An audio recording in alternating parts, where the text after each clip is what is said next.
Okay, so okay, let's go back to distinction. All right. Okay.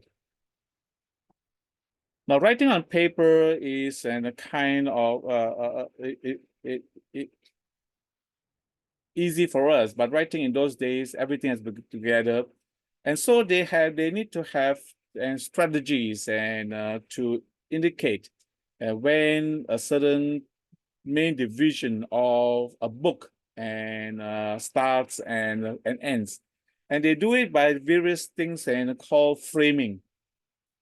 So we find that chapter 10 concludes this by a closing frame, and which frames the beginning of this section. And in chapter 1, the chapter 1 begins with the story of John the Baptist.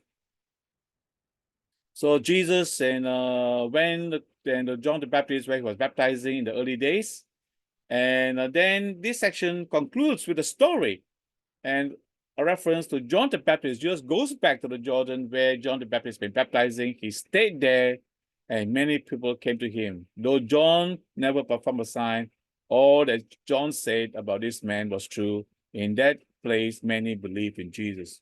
So John the Baptist, and he frames the entire revelation of Jesus, and in chapters 1 to 10. And now in chapter 11 and 12, and we are doing 11 today, but 11 and 12 basically is important transitional step, very significant new step, but a transition. Now Jesus is moving into the Jerusalem area, and where he begins and the final week and of what we call his life, what we call the Passion Week, when he will be arrested, when he'll be crucified and be resurrected. Before that, chapter 13 and all the way to chapter 17, and will be his final and teaching with his disciples, preparing them for the days ahead and the years ahead. After chapter 10, chapter 11, and you find that in chapter 11 and 12, Jesus have no more real contact with the public. Even chapter 10 already, he's already ended his teaching with what we call, but chapter 11 and 12 is important transition because, and the theme for this is life and resurrection. And in chapter 11, and we find that there was a death of Lazarus and the resurrection. And then in chapter 12, he is prepared and by Mary for his own death and looking forward to his resurrection in the rest of the gospel. Okay, so then so in this chapter 11, Jesus showed his and a Lord, master of life and death, and he demonstrates that by bringing Lazarus back from the grave. But at the same time, he also prepared for his own death, and Mary anoints him for burial. Okay, and then in chapter 12 and verse 23, you go a little bit further ahead, and Jesus says, the hour has come for the Son of Man to be glorified. Truly, I tell you, unless a kernel of wheat falls to the ground and dies, it remains a single seed. But if it dies, it produces many fruit. And on verse 27, now is my soul troubled. What shall I say? Save me from this hour. No, for this very reason. And I've came to this hour. Father, glorify your name. Then a voice came from heaven. I have glorified it and will glorify it again. So when we begin chapter 11, we should not see 11 as a kind of a chapter that stands by itself. We need to see chapter 11 and chapter 12 in close connection and with one another. Okay. All right. So anyway, this is the situation. And now the story begins. There was a man called Lazarus. He was from Bethany. Now, this Bethany then is different from chapter what we call then earlier in chapter 1. Okay, in chapter 1, John baptized and with water and all these things, and this happened at Bethany on the other side of Jordan where John was baptizing.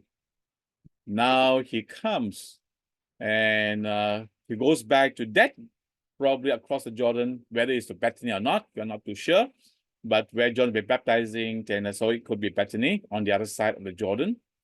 And but this was a Bethany in the village of Mary and Lazarus, sister, then that is called then of Mary and Martha, the sister Martha. Okay. Okay, let's a new share. Let me give you.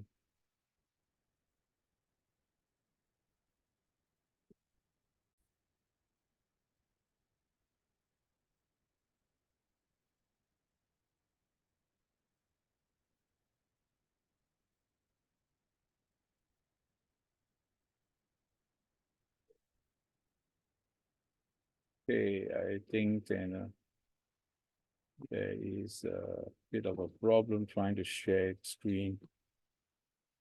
Okay.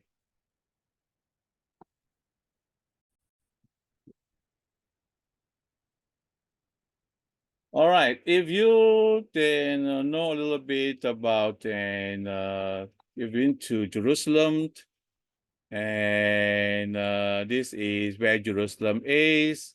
There is the then the church there, Gethsemane, and this is Jerusalem. Okay, and Bethany is this place called Al Azariah, and the name is and it is Arabic name for Lazarus.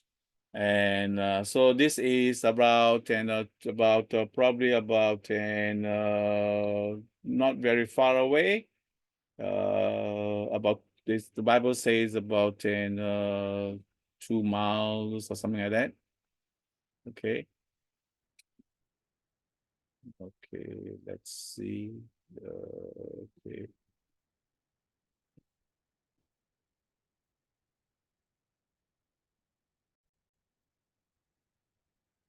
All right, and that is about 1.5 or 2 miles away, and from Jerusalem.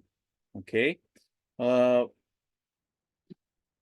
Now Bethany is the place that is probably pretty familiar to Jesus, and we find the house of Mary and Martha in Luke's gospel.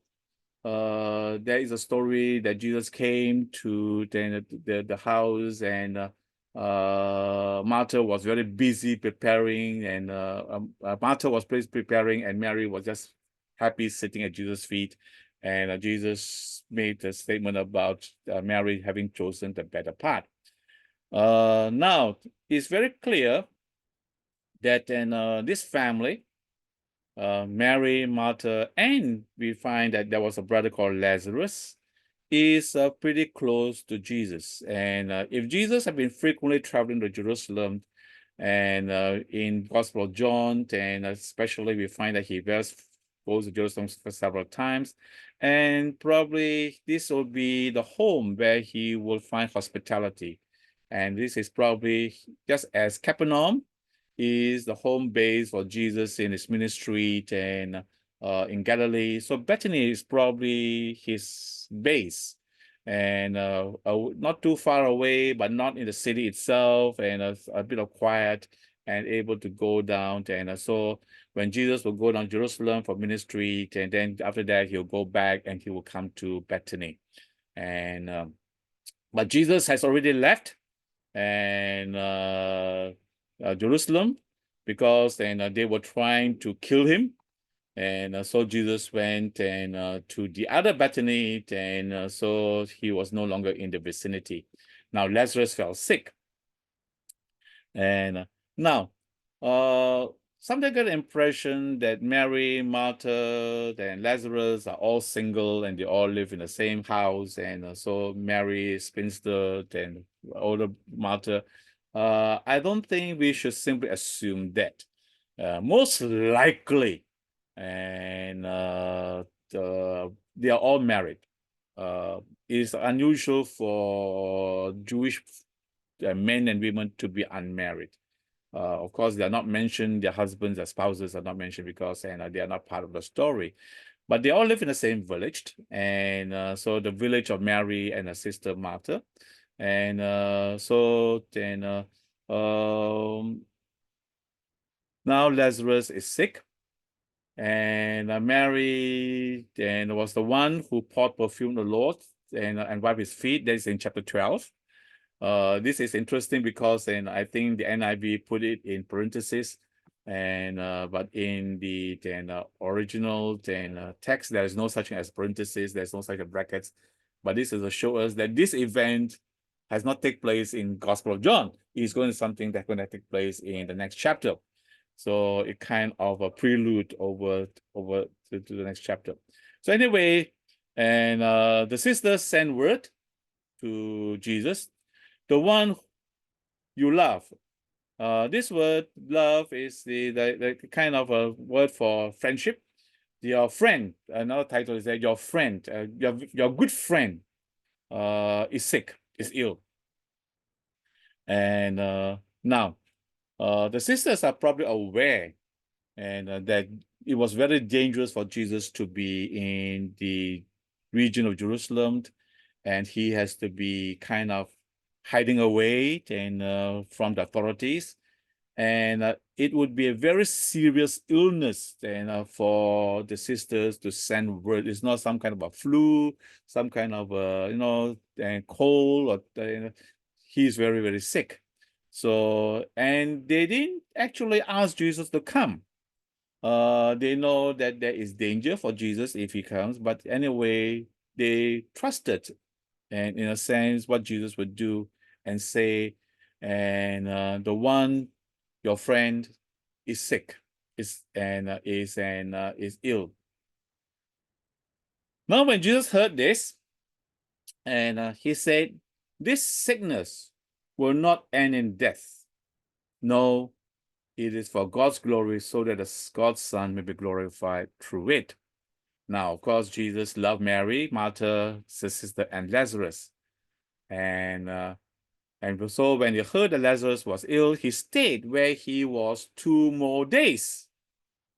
And then he said to his disciples, and here we kind of scratch our head, and someone is very sick, and there's an urgency, then you will go immediately, right? And Jesus didn't do anything. And he stayed 2 more days, and after only 2 more days, he decided to go. And question why? Is Jesus unconcerned? Is Jesus what we called? Now, if you read very closely, and it is probably one day for what we call in Bethany over to the other side, the other Bethany, it will take probably a whole day's journey.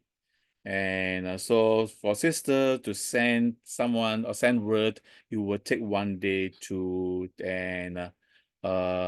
reach Jesus. And if Jesus stayed 2 days, delayed for 2 days, and then he goes back and on the day after, and he will reach Bethany on the 4th day, lately that. And later we find that Martha said that Lazarus has already been in a tomb for 4 days. So it's very likely, and of course it's a very well called and the good guess, and that Lazarus would have died immediately after the messengers left the sisters. And Jesus would have known, who knows about Nathanael, who knows about a Samaritan woman, who knows about all these things, even if he had left immediately, unless he has some kind of a teleport kind of a thing, and he cannot. By the time Jesus received the news, and Lazarus already have died. Okay, and so there is no urgency for him to come back. But Jesus delaying for 2 more days is quite significant because he wants to show that that the miracle that's going to perform is something that will be undoubted, that will be miraculous, that will be something that will bring glory to God, and the Son of God may be glorified through it. There is a well-known belief among the Jewish people in those days that when a person dies, the spirit or the soul kind of lingers, and whether it's true or not, and that is their popular belief.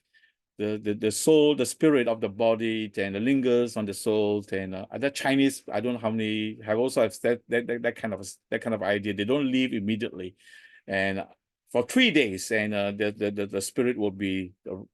And then on the 4th day, when the body starts to decompose, then the body basically, the spirit leaves. So that could be kind of a cultural context for the 4 days, and to make clear that Lazarus is really truly dead, and the resurrection is not some kind of resuscitation. Okay. Anyway, when he heard, he stayed 2 more days, and then he said to the disciples, let us go back to Judea. But the disciples, not knowing all the details, he says, Rabbi, teacher, a short while ago, the Jews there tried to stone you, and you're going back? And so here is underlying the kind of a threat that Jesus was in. Few days, not too long ago, they tried to stone you. That was probably a few months already. And from the time this happened, and probably more than a few days, but still a little while ago. And are you going to go back? And Jesus' answer is typical. Are they not 12 days of daylight, 12 hours daylight?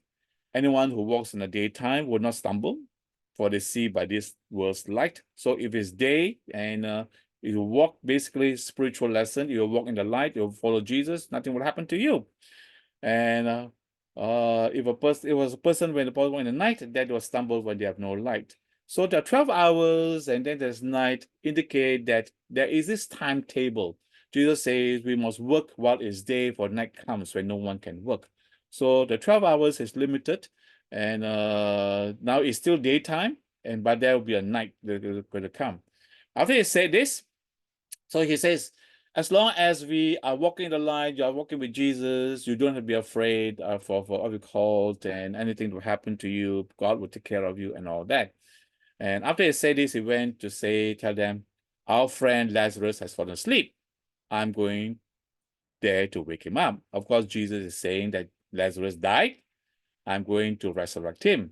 But the disciples, again, kind of clueless. Lord, if he sleeps and maybe he's in a coma or something like that, he will get better. But then Jesus was speaking of the death. His disciples thought it was natural death. So he told them very plainly, Lazarus is dead. And for your sake, I'm glad I was not there, so that you may believe. So let us go to him. Then Thomas. Not Thomas, we always have a bad rap. He's called the twin, the Didymus. Didymus basically is the both Thomas in Aramaic and Didymus in Greek both means twin. Okay, and the twin, then twin of who we can't. Some say it's Jesus' twin, and no, this cannot be. And Thomas said to the rest of the disciples, "Let us also go, that we may die with him." Jesus is going to die in Judea. Let us go and die. And so Thomas can be a very courageous person, I want to call a very doubtful person, and all kind of things. But here he shows tremendous courage. Maybe he doesn't really know what he's talking about, but maybe he is being sarcastic or whatever it is. We can't really know. And okay, then on his arrival, And Jesus found that Lazarus has been dead in the tomb for 4 days already. So 1 day for the messengers to reach Jesus, 2 days Jesus and stayed back, and 1 day to come down, and 4 days. He's probably dead 4 days. And now Bethany was less than 2 miles from Jerusalem, and many had come to Martha and Jews and to Martha and Mary to comfort them for the loss of their family. So this probably is a well-known family, and of some means, if they are going to be Mary and Martha can host the meal and probably means to support Jesus while he was in Jerusalem, and so they might have some modestly wealthy family. So that kind of connections would have some friends in Jerusalem, and they have come, and even though they are Jesus' disciples, and relationships supersede that kind of a thing. And so they come to comfort the loss of the brother. And so when Mary heard that Jesus was coming, she went out to meet him, but Mary stayed at home. And of course, very natural, Martha was saying, if you had been here, she didn't say, if you had come, okay, because he would have already died. But if Jesus had been there, okay, my brother would have died. But even now, I know that even now, God will give you whatever you ask.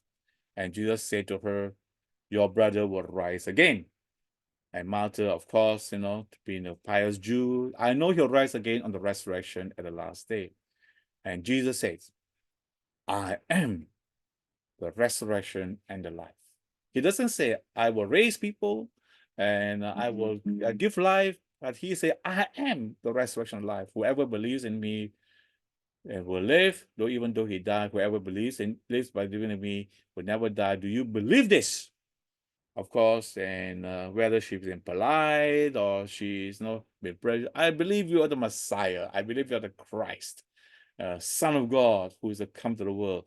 Yes, and she never really say believed, but I believe you're the Christ. I believe you're the Son of God. Yes, yes, yes. You'll come to the world.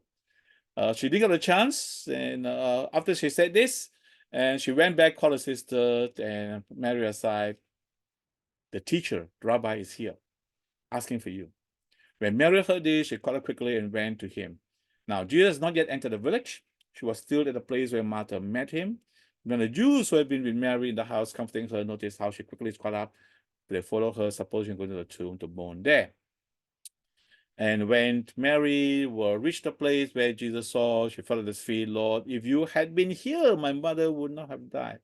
When Jesus saw her weeping, now we must understand Jewish customs and like the Chinese and in death, and you don't mourn quietly and kind of sobbing in silence and weeping in silence. You will wail, you will cry, you will moan, and sometimes they will even have professional mourners and play music, and so the Jews had come along also weeping and when Jesus saw this, her weeping, and this is traditional, this is customary, this is expected, she'd be crying, weeping, and Jesus was deeply moved in spirit. Now, this word, deeply moved, also in verse 38, and was troubled. And it's a very important word. It's not just Jesus was emotionally moved, and Jesus was deeply angered. The word has to do with Jesus snorted, and Jesus was angry,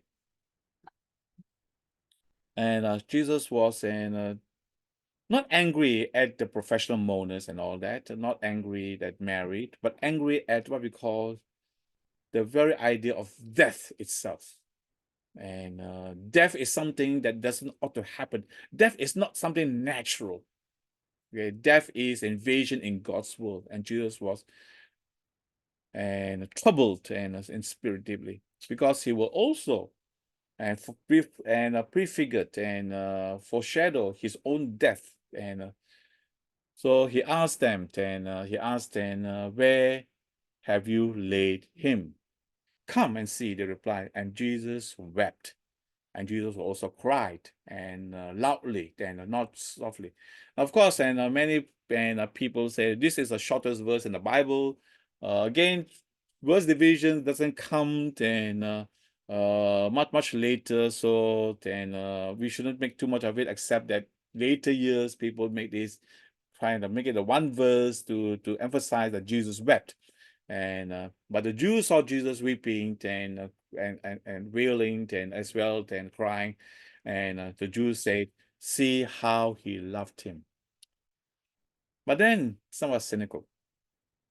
Some people were impressed that Jesus, to being the prophet, the famous teacher, and the miracle worker, and loved Lazarus, who is one of them. But some of them said, could he not open the eyes of the blind? The one who opened kept this man from dying? And once poor Jesus, deeply moved and deeply what we call angered, and came to the tomb. Now it was a cave with a stone walls and a stone and laid across the entrance.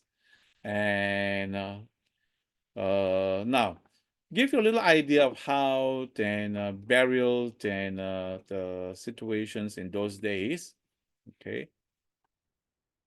Okay, again, let's see. Okay. Okay. This is kind of little layout, a plan of a ancient Jewish tomb. Okay. And the tombs are usually then specific if you are a person of means, and is carved into the side of a rock, a cliff, and a side of a hill, and a rock-based hill, and they will excavate it, and they, kind of a little enclosure, particularly, and this is how Jesus was laid, and now there is what we call the main area. Here they will have a bench or some benches where they will lay the body, and there they will what we call prepare, what we call anoint and wrap and things like that. And then they will, inside this is the entrance, that's where the stone will be, and there will be what we call tunnels that is carved horizontally. Say, Jews do not bury underground. They bury it into the tunnels, and they were probably kind of 6 feet deep inside. And then once they prepare the body and all that, and have done that, and they would put into these little places, and where there is this kind of tomb here, okay, and where they'll be left to decompose.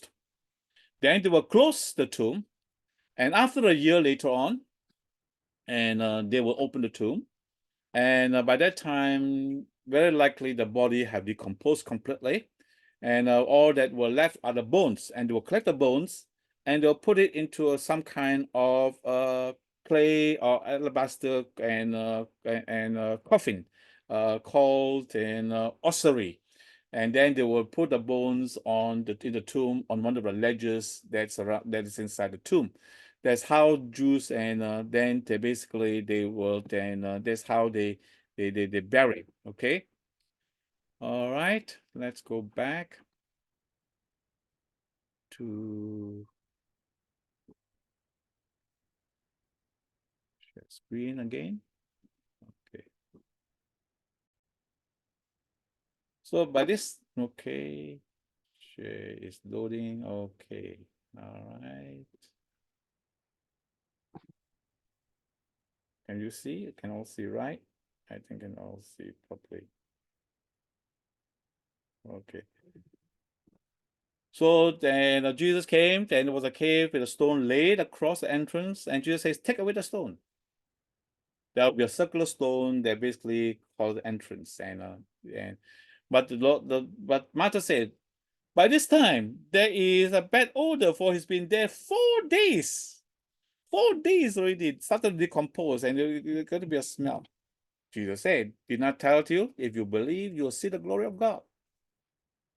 So they took away the stone. Jesus looked up and he prayed, Father, I thank you that you have heard me. And I knew you always hear me. But I said this for the benefit of the people standing here, that they may believe that you sent me. So it's a very simple prayer. Jesus already prayed earlier, and I thank you, they have heard me. I know you always hear me. When they said this, Jesus called with a loud voice, Lazarus, come forth. The dead man came out with his hands and feet wrapped with strips of linen and a cloth around his face. And Jesus told them, take off the grave clothes and let him go. I think that must have been a very, very and remarkable kind of resurrection miracle. The other resurrection miracles and probably in the similar gospels are probably not that dramatic. And some would feel, oh, okay, he didn't really die, he came back to life again. Therefore, many of the Jews had come to visit Mary and seen what Jesus had done, and believed in him. So many people, this is the last public miracle that is Jesus.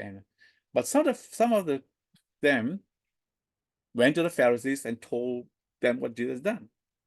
Then the chief priests and the Pharisees called a meeting of the Sanhedrin, called EXCO meeting. And what are we accomplishing? What are we doing? What have we been doing? This man, here's a man performing the signs. We have been trying to catch him. We've been trying to get spies and all that, and arrest him and lock him down. And now he came back and unannounced and raised Lazarus. And if we let him go on like this, everyone will believe in him. Then the Romans will come and take away our temple and our nation. And now they were kind of afraid that the Romans, when they hear kind of these things, and people began to think and believe in Jesus Messiah, and the Romans would not tolerate this. The Romans will come and destroy them and take away our temple and our nation. And this is a very, very real fear. And they will lose everything. Then one of them, named Caiaphas, who was the high priest for that year. Caiaphas has been a high priest for many years, and he was with Pilate, and throughout most of Pilate's reign and the governorship. And with Pilate and Caiaphas, one Roman, one Jew, and keep a kind of uneasy and detente and peace and among the Romans and the Jews. And finally spoke up, you know nothing at all. He must have a plan. And you don't realize that it's better for you that one man would die for the people than the whole nation perish. Okay. And so the plan to kill Jesus was afoot. And of course, he didn't say this alone, but as high priest, he prophesied that Jews would die for the Jewish nation. Okay, so this is a prophetic word, unintended. He wanted to kill Jesus, but Jesus is going to die not only for the nation, but for all the scattered children of God, Jews and Gentiles, to bring them together and make them one. So from that day onwards, they plotted to take his life. Serious now. Therefore, Jesus no longer moved publicly among the people of Judea. Instead, he withdrew the region near the wilderness to a village called Ephraim, where he stayed with his disciples. So now Jesus not go just across the Jordan and in the other Bethany, and because that also not that safe, because there's where they arrested John the Baptist. So he will go near the village and Ephraim. I'm not too sure where Ephraim is, but say near the village, near the desert. Now, when it's almost time for a Jewish Passover, and many were coming up from the country to Jerusalem for a ceremonial cleansing for the Passover. So from dedication, that is probably in November, December, now to Passover in March, April, and people are coming, and they were asking the $6 million question, and kept looking for Jesus. And as a student temple calls, they asked, "What do you think? What do you think? Huh? Is he coming or not to the festival? Coming? Is he not coming? Coming or not? Coming or not?" And there's the top and whispers. But the chief priests and the Pharisees given orders that anyone who found out where Jesus was should report it, that they might arrest him. So now it is already, and so now 6 days before the Passover, Jesus came to Bethany. So we're not sure how long this was, and but so there was several months between and Feast of Dedication, Hanukkah. Jesus went to Bethany on the side. Lazarus died. Jesus came and raised Lazarus somewhere, probably some weeks later. And then Jesus went away for some more weeks. And now we come to and the week before the Passover. All right. Okay. All right. Now, it is important to note that this story is not just a story of Lazarus and dying, and but Lazarus dying and Lazarus raising is kind of a parable of Jesus dying. And chapter 12, we find out that Mary anointed Jesus for death, and that then Jesus dying, and Jesus will eventually be raised from death. And when Jesus says that this death is not this and Lazarus situation will not end to death. And we need to understand this. Jesus never said that Judas or Lazarus would not die. Okay, this sickness would not end in death. Some people read this. Oh, Jesus said that Jesus didn't die, and Lazarus didn't die. He will wait, and then he found out he died, and then he came, and then he was buried. No, this is not what he's saying. Okay, this will not in the end. This sickness will not result, and the end result is not death, but rather for God's glory, that God's Son will be glorified through it. So Lazarus' resurrection will be the first indication of God's glory being seen, and then Jesus' own resurrection after his death will be the ultimate what we call glorification of the Son of God. And unless the weed dies, falls down, he will not rise again. So chapter 12, you'll see that, and when it comes next week, we'll talk about that. And so we need to note that then this is how the gospel is going. All right. Okay. Okay, then any questions at this point?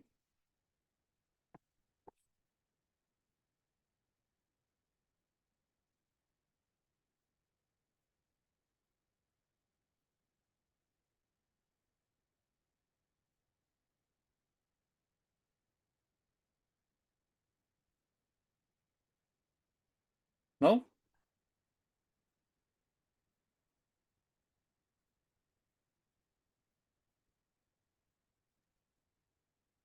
Pastor, Yes, Richard. what is your view that of Jesus weeping? I mean, is weeping because he's lost his friend? No, he's weeping because they don't believe. Or why would he weep when he knows he's going to raise him up? Now this is Jesus would have wept and would have cried because he's human. Okay, and just because he knows he's going to raise him up doesn't mean that he ignored the very costly kind of situation of death. And so he will raise up Lazarus from the dead. He himself will be resurrected from the dead, but death is going to be continual, what we call experience of all human life. And as a son of God, and he experienced that pain, and for all, and so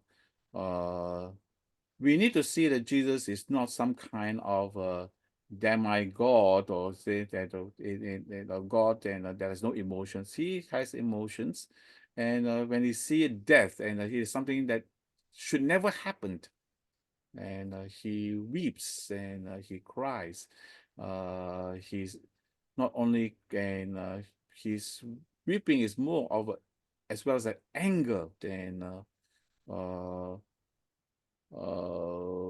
we then, even though we know that, we raise, and it's a very natural emotion, and at funerals, at the death of someone, to weep. uh I find, and Christians sometimes, when they refuse and to acknowledge the reality of death, and so they said, in a Christian funeral, you should rejoice because we're going to see him, the resurrection. You're going to see him when Jesus comes. So he says, hallelujah. And I think that's a very, very strange and theology. I've seen this happen, uh, and we weep because, and that is death. And death is a reality. And so even though we can say that Jesus is going to raise Lazarus, and we can say that Jesus is going to raise us all up one of these days. Our death, our weeping is not going to be the way that the world has. But Paul, writing to the Thessalonians, says, and comfort one another. We do not weep and without as those who have no hope, but we do weep. And weeping is, Christians are not people that always no sorrows, and then we do experience real pain and real sorrow. It's a human condition, and Jesus experienced and loss of a friend, and who has to go through the experience of death, and even though he's going to raise him from, Jesus is not pretending and just going through the motions and going into, and for the sake of the people. I think Jesus actually and saw the distress that Martha went through, the distress and that Mary went through, and the other friends who doesn't know, okay, that Jesus is going to raise him from the dead. They kind of rebuke Jesus. He says, then, if you had been here, my brother would not have died. Why weren't you here? Why were you hiding then from the authorities? And Jesus feel the pain, and he weeps for them. He weeps with them. Yes, he will raise Lazarus, but the pain was still there. Uh, Jesus doesn't come as kind of, oh, don't worry, don't worry, don't worry. I'm going to perform a miracle. And that is very fake. That's very false. That's how probably we will and behave. And that's not Jesus. Okay. Yeah. Thanks. Okay.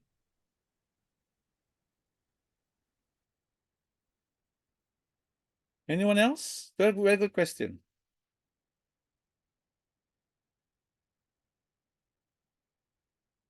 So in a situation, we learn that Francisca has passed away, and we are sorrowed and in our hearts. And when we have the wake service and funeral service, it's not wrong to weep and to cry and to mourn and to be sorrowful.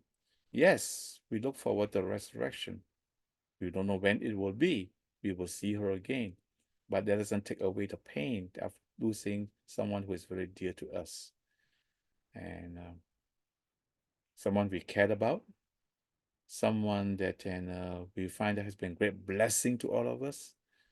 For the next months and years, we will miss her joy, her, and she's no longer she's very slow, but if you know Francisca, she's always have a smile. She always have encouragement. She always see the positive, and we will miss that greatly in our church.